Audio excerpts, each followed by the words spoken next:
Hello, Chingus and Faith! For today's video, pag-usapan nga natin yung mga usap-usapan o yung mga comment na nababasa ko online na nagtatanong if incorrupt nga ba yung katawan ni Venerable Aloysius Schwartz. Sa mga hindi po nakakakilala kay Father Al, iba po ito doon sa sinakal daw sa Tondo. Opo. Si Father Aloysius Schwartz, or kilala na siya sa tawag ngayon bilang Venerable dahil na-recognize na nga ng Vatican yung kanyang heroic virtues. Siya po ang founder ng Sisters of Mary Schools, Boys Town and Girls Town, pati na rin ang Congregation of the Brothers of Christ and Sisters of Mary. Yung school nga na pinatayo niya, exclusive lamang para sa mga mahihirap. And lahat nga ay provided for free. So last May nga, sinasabing binuksan na yung kanyang libingan.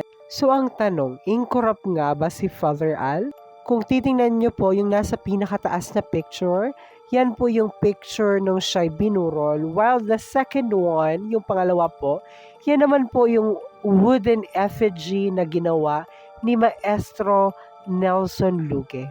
Nung binuksan na nga yung kanyang libingan, kasi nga linibing siya talaga under ng altar nung replica chapel ng Virgin of the Poor, sinasabi, buto na lang yung mga nakita.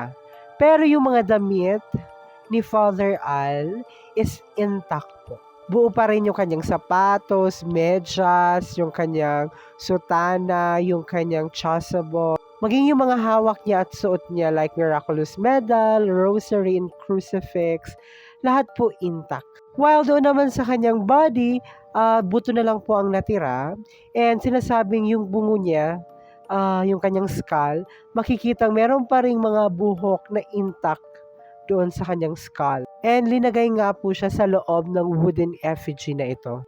Yung wooden effigy nga na ginawa ni Maestro Nelson is makukonsidered natin as reliquary image ng relics ni Venerable Aloysius Schwartz. And speaking of chasuble pala, and yung kanyang stole or yung kanyang stola, sinasabing it is imbued with the bodily or the body fluids, especially nung kanyang bones and flesh. So ang tanong, makukonsidered ba natin to as second class or first class? Kadalasan kasi kapag imbued talaga ito ng body fluids or dugo, we considered it as first class. So I have a friend, tapos ibang usapan naman ito, relics naman ito ng isang blessed. Sabi kasi doon sa Certificate of Authenticity, sinasabing second class relic daw yung tela doon sa prayer card.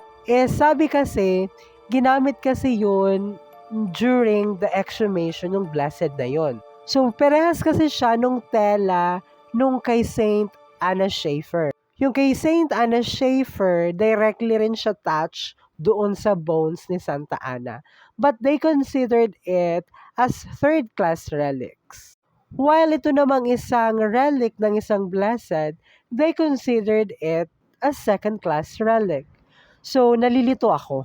Sabi ko, kasi kahit itouch mo yan directly, we considered it third-class relic pa din. So, ang ginawa nitong friend ko, nag-chat siya kay Father.